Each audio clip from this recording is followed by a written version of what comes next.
Bonjour à tous, bienvenue pour ce nouveau numéro du Portrait de la semaine. Vous connaissez l'émission. Dans ce face-à-face, une personnalité vient se confier sur son parcours et sur sa vie. Aujourd'hui, nous avons la chance de recevoir une personnalité du monde du cirque. Bonjour Alexandre Manès. Bonjour. Comment allez-vous? Horriblement bien. Horriblement bien, vous êtes bien installé? Très bien. Eh bien, on va tourner alors ensemble la première page de ce livre consacré à votre histoire. Vous êtes né à Paris dans une famille gitane. Vous étiez un enfant tranquille, mais vous avez littéralement refusé l'école. Votre père vous avait inscrit dans 3 établissements, mais à chaque fois vous êtes resté 1 mois ou 2. Ça ne vous semblait pas intéressant. Et il faut dire que dans le cercle familial, monté dans les champs, vous étiez avec d'autres enfants et vous… Monter le chapiteau dans les champs. Exactement, monter le chapiteau dans les champs. Vous passiez votre journée à courir et à vous amuser. Est-ce comme une envie de liberté qui grandit à ce moment-là? Je ne me rends pas bien compte des choses, mais c'est vrai que c'était une vie très agréable. Pas d'école. Mon père avait un grand cirque. Le cirque était souvent monté dans un champ. Et alors, les caravanes sont à l'arrière du chapiteau. Il y a les bois, il y a les champs. On est dans une ribambelle d'enfants. Et on est dans les bois du matin au soir. C'était la belle vie, quoi. Et donc, du coup, vous êtes à chaque fois resté 1 mois ou Alors, 2 mois. j'ai fait 3 écoles. Et en tout, j'ai fait 6 mois d'école. Mais je ne me suis jamais assis sur le banc. Et j'ai trouvé, même la récréation m'a paru insupportable. Même la récréation, le moment Oui. où les enfants peuvent se détendre. Oui, je ne comprenais pas ce qui se passait. Je n'adhérais pas à tout ça. Adolescent, votre parcours démarre dans le cirque d'ailleurs de votre père. Vous avez monté un numéro d'équilibriste et en même temps d'acrobatie. Également, vous présentiez aussi un numéro avec des lions et des tigres, mais vous décidez de quitter votre famille. Car vous retrouviez ce cirque beaucoup trop grand. Vous dites même que c'était l'usine, c'est ce que je vous cite. Et vous faites votre numéro dans la rue pendant des années. Dans quel état d'esprit vous étiez à ce moment-là? Ah, j'étais complètement insouciant. Et puis, ce qui était joli, c'est que j'y allais quand j'avais envie, le temps que je voulais. Bon, c'était assez proche de la liberté quand même. Et puis, mon Dieu, je ne me posais pas de questions. En même temps, je ne savais ni lire ni écrire. Et c'est le moment où j'étais avec une jeune femme qui avait mon âge. On avait 20 ans tous les deux. Et elle a eu la gentillesse de m'apprendre à lire et à écrire. Donc je découvre la littérature, la poésie et la musique classique. Donc c'est un moment assez exceptionnel. C'est vraiment un monde que j'ignorais totalement. Moi j'avais le monde gitan, où il y a de très belles choses d'ailleurs, mais j'étais dans un autre monde. D'un seul coup, je me retrouve avec un éventail quand même beaucoup plus intéressant finalement, donc plus grand. Pourquoi le fait que ce cirque soit trop grand vous a fait partir de votre famille? J'avais le sentiment que c'était un peu l'usine. Et puis moi j'ai cette idée qu'un petit cirque, puisque après, bien plus tard, j'ai monté un petit cirque qui s'appelle Romanès, cirque Tzigane. Je trouve qu'un petit cirque c'est quand même plus poétique que ces grands chapiteaux qui ressemblent à des hangars pour avions. Ben, moi c'était mon idée, et je pense quand même avoir raison. Et vous avez également découvert la musique baroque et vous décidez de vous inscrire au conservatoire. Vous y restez pendant 3-4 ans et vous travaillez le luth, c'est bien ça? Oui, c'est ça. Oui. Vous donnez des concerts, vous trouvez d'ailleurs, j'ai trouvé cette belle citation du chanteur et musicien Jim Morrison qui disait « Nous nous cachons dans la musique afin de nous dévoiler ». Est-ce que finalement cette phrase pourrait représenter ce moment de votre vie? Vous compliquez les choses. Moi, j'étais sur un trottoir à faire mon numéro, je faisais la manche, puisque j'ai fait ça pendant des années. Et puis il y a ces jeunes musiciens qui sont passés avec des luths. J'ai trouvé que la sonorité était très belle. J'ai trouvé que cette musique de la Renaissance… Après, moi, je me suis mis au baroque, mais d'abord, j'ai trouvé que la musique était belle. J'ai trouvé que l'instrument était très beau lui aussi. Le lendemain, je me suis inscrit dans un conservatoire de musique ancienne. Voilà, et j'ai pensé, c'est ça que je veux faire. Je veux arrêter de… Et d'ailleurs, quand j'ai… C'était un vrai coup de foudre pour cet instrument. Oui, on peut dire ça comme ça. Et en fait, quand j'ai pensé que je ne jouais pas trop mal, j'ai arrêté de faire mon numéro dans la rue, et je l'ai remplacé par l'instrument. J'ai commencé à jouer l'instrument d'abord dans la rue. Plus tard, je donnerai des concerts. Et au départ, vous aviez le projet avec l'écrivain et poète Jean Genet de monter effectivement un petit cirque. Vous aviez écrit ensemble même un spectacle. Et quand vous avez l'argent nécessaire pour réaliser ce projet… Quand on n'avait pas, mais c'était faisable. C'était faisable. Vous n'avez pas envie d'aller jusqu'au bout. Vous n'étiez pas guéri d'une blessure personnelle. Je n'étais pas guéri du cirque, oui. Au départ, comment est née cette rencontre et ce projet avec Jean Genet? La rencontre, c'était simple. Je faisais mon numéro dans la rue. Il était dans le cercle. Et moi, je connaissais quand même son visage parce que j'avais lu le Funambule de Jean Genet. Et je connaissais son visage. Donc quand il est venu vers moi, on a tout de suite sympathisé. En fait, il a eu une difficulté. Il allait à Orly. Il était pressé. Il n'est pas resté longtemps. Et il ne trouvait pas de taxi. Donc je lui ai proposé de l'emmener. J'avais ma petite voiture, une 4L. Et là, on s'est très très bien entendu, comme si on se connaissait depuis toujours. Et quand il est sorti de la voiture, il m'a dit « Alexandre, dès que je reviens », il revenait au bout de 2 semaines, « je vous appelle ». Et on s'est… Pris d'amitié? Pris d'amitié, et j'ai vu Jean Genet à peu près 1 jour sur 2, les 10 dernières années de sa vie. Autant qu'on puisse connaître quelqu'un, je le connais. Et c'était quelqu'un d'exceptionnel, d'une gentillesse et d'une intelligence. J'avais le sentiment d'être devant un saint. Alors ce rapport qu'on avait, c'était un vieux monsieur avec son petit-fils. Ce qui est peut-être plus intéressant qu'un fils avec son père. Il y a moins de… Je crois qu'il y a moins de problèmes. Et donc on s'est très très bien entendu. En 1994… Il me disait « tu devrais écrire ». Et dans la dernière année de sa vie, il disait « tu vas écrire ». Et plus tard, je me suis mis à faire des poèmes qui sont maintenant publiés chez Gallimard. En 1994, avec votre femme Delia, vous fondez le cirque Romanes. Alors c'est vrai que chaque membre de la famille a son rôle, danseur, trapéziste, jongleur, musicien. Tout le monde a une mission bien définie. Dans une interview sur France 3, vous dites « Je voulais que ce cirque soit petit, chaleureux, je voulais qu'on reste le plus près possible des traditions gitanes. » En quoi finalement ce cirque reflète-t-il votre personnalité? Alors récemment, on m'a posé la même question, et j'ai dit, évidemment pour moi un petit cirque c'est plus poétique, surtout un cirque de Tziganes, ça n'existe pas, on est les seuls. On a enlevé toutes les conventions un peu lourdes, un peu bébêtes du cirque, on a mis notre musique Tzigane, hein, bon. Et j'ai trouvé encore une autre raison pour avoir un petit cirque. À un moment dans l'interview, je dis, ce qu'il y a de bien avec un petit cirque, c'est qu'on ne peut pas devenir riche. Ça rejoint le proverbe tzigane, puisque nous avons plein de proverbes. Ne te moque jamais des riches, ça pourrait arriver. C'est vrai que vous la citez souvent. Je le cite à la fin du spectacle. Oui, tout à fait.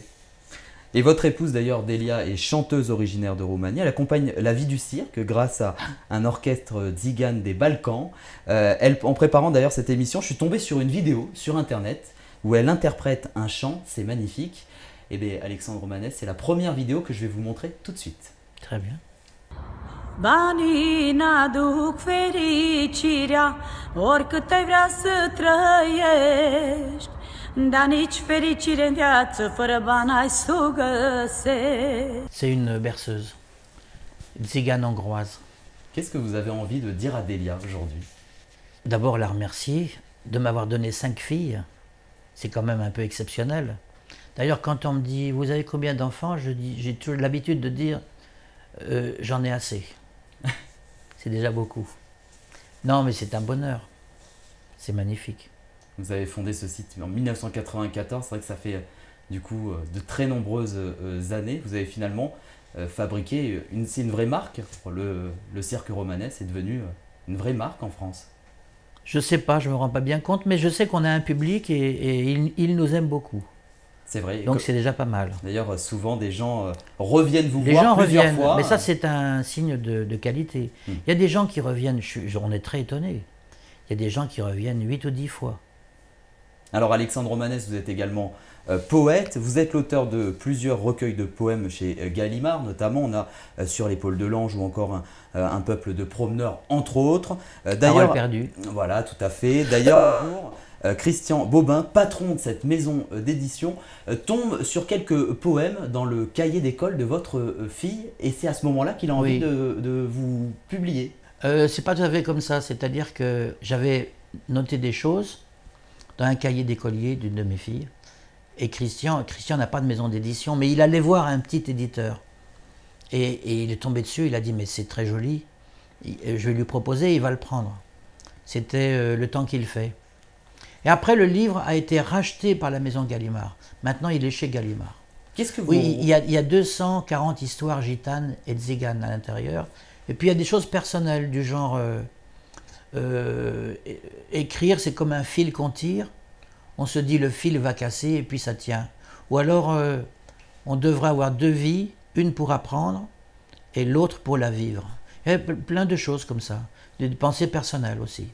Au départ, vous aviez l'envie de faire partager vos poèmes non, au public? pas du tout, pas du tout, du tout, du tout.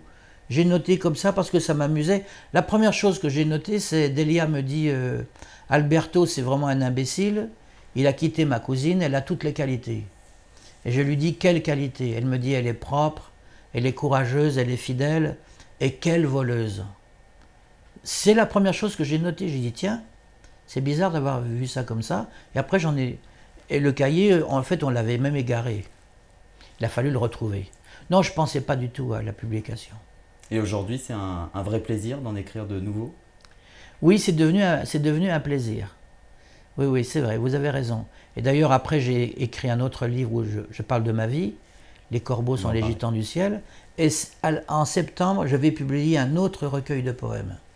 Donc c'est devenu vraiment un vrai plaisir. Oui, oui, c'est très ancré dans ma tête, oui. Ça ne l'était pas au départ. Et maintenant, oui. L'appétit vient en mangeant, comme on dit. Oui, mais je n'essaie pas d'en faire... je ne veux pas non plus en faire un métier. C'est vraiment pas D'ailleurs, je pense, c'est ma pensée à moi, l'écriture, ça devrait être comme la politique.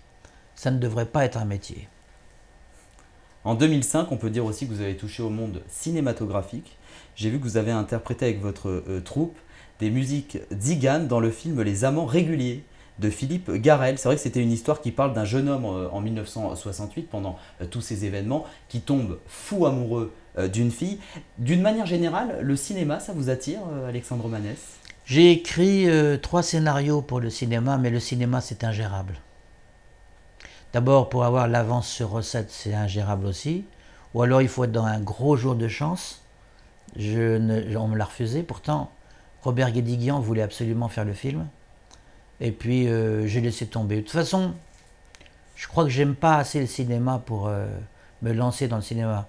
Je vous dis ça s'est passé il y a 15 ans, hein, tout ça.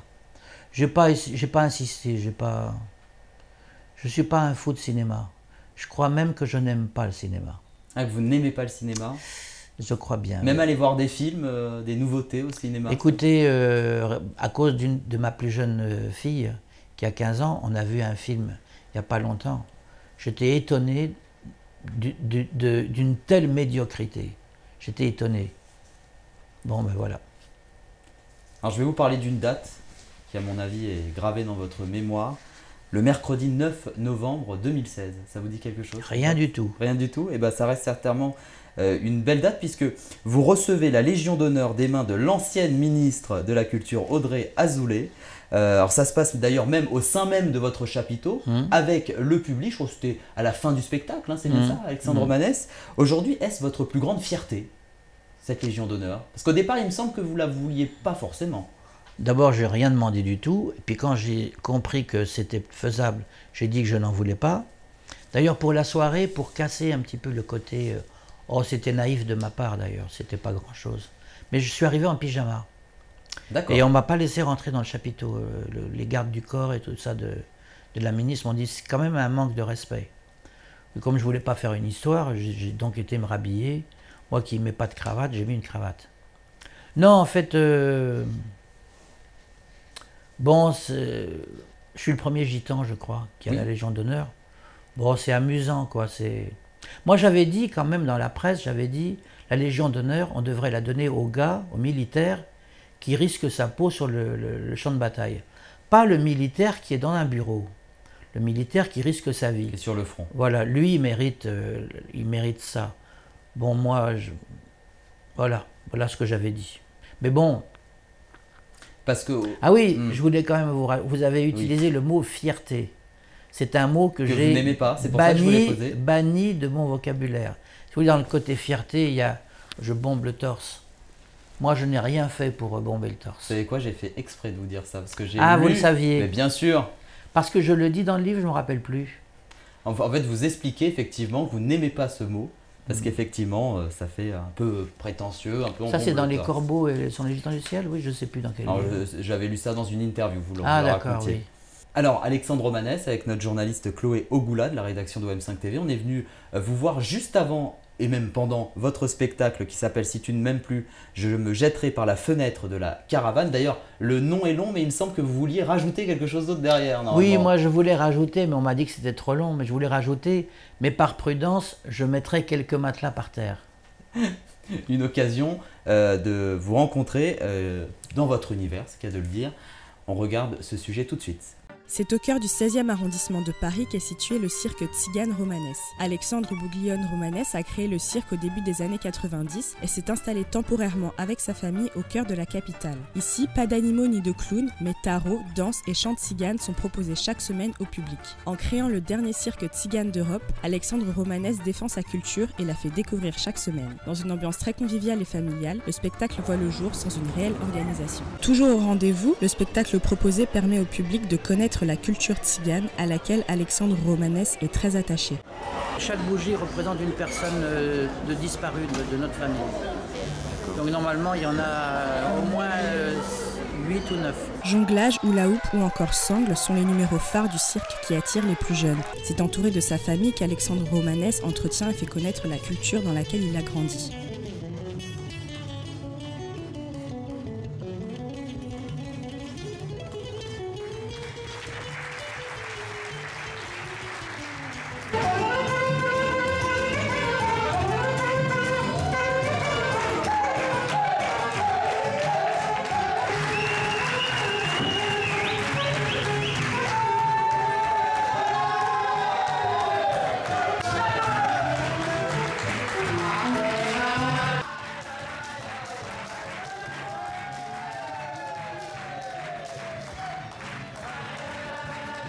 Une fois de plus, le pari est réussi pour Alexandre Romanès. Le public est conquis par le spectacle.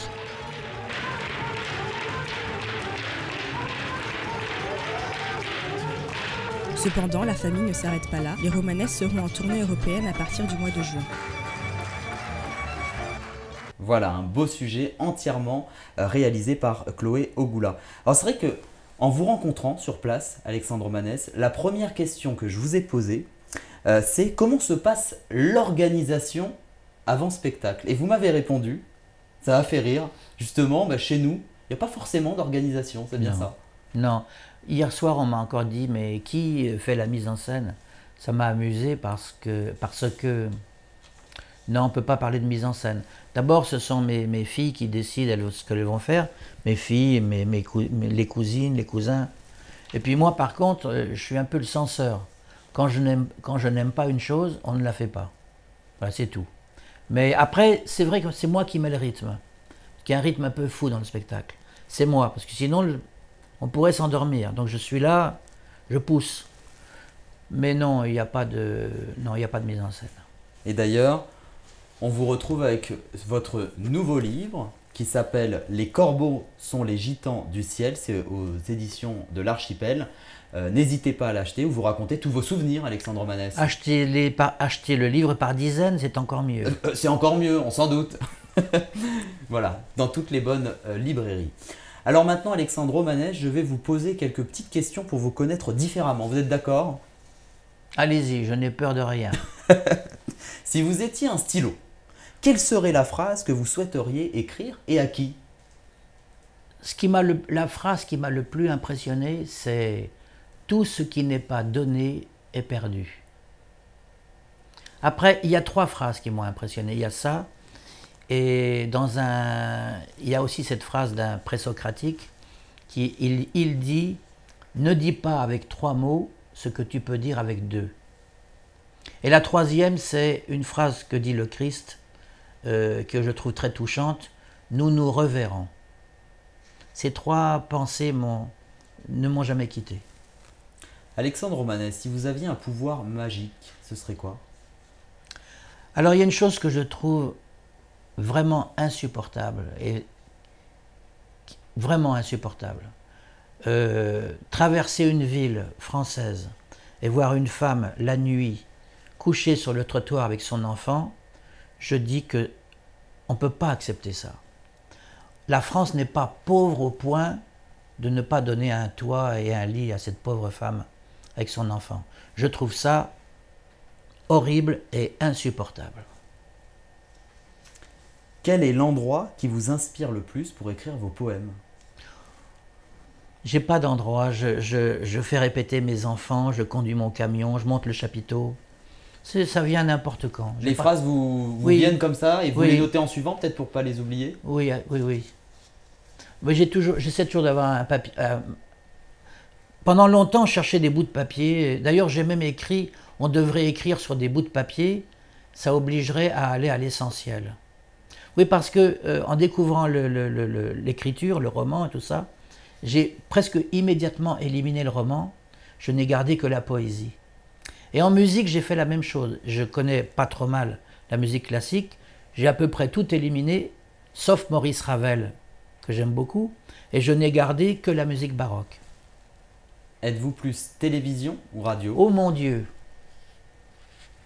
Alors dans une autre chaîne, j'avais dit au XXe siècle, il y a eu 3 énormes catastrophes. La première, c'est la boucherie de la Première Guerre mondiale, les chambres à gaz et la bombe atomique de la Deuxième Guerre mondiale, et j'avais dit la 3e catastrophe, c'est l'apparition des chaînes de télévision. Et maintenant, on a les écrans partout, on a Internet, Et je pense qu'on est en train... Vous parlez donc de l'invasion des écrans dans nos vies. Oui, je pense qu'on est très très mal en point. Donc vous êtes plus radio.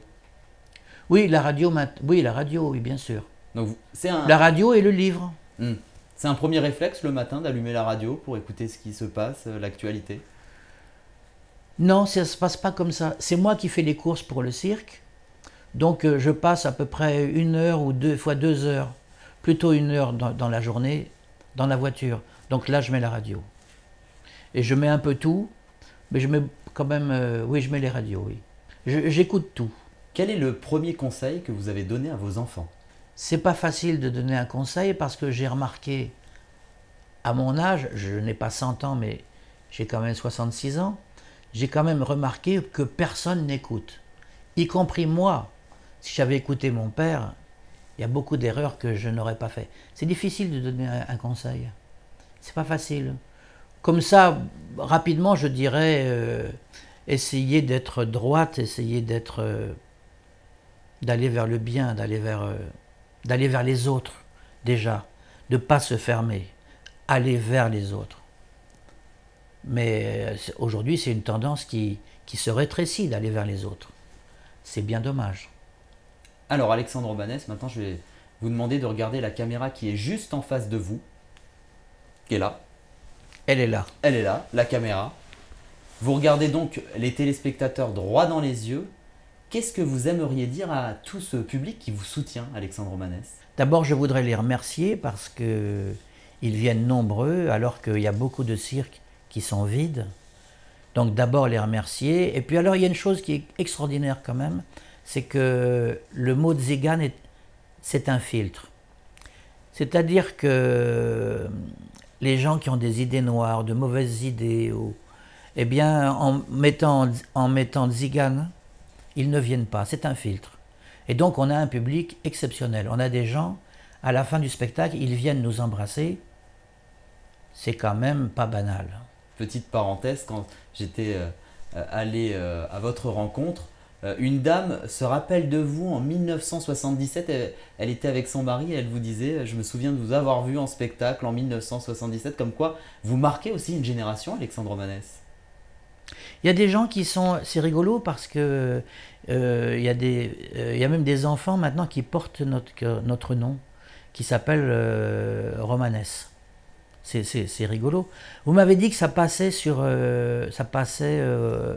dans les îles, comment on a dit en Outre-mer également. Outre-mer. Je voudrais saluer Monsieur De Mota, que je trouve très intéressant. Voilà, je le salue. Voilà, le message est passé. Un grand merci, Alexandre Romanès, d'avoir été avec nous. Je peux juste rajouter un tout petit Bien mot. sûr. Je suis consterné de voir que partout maintenant, alors que le mot français existe, qu'il existe, on le remplace par un mot anglais.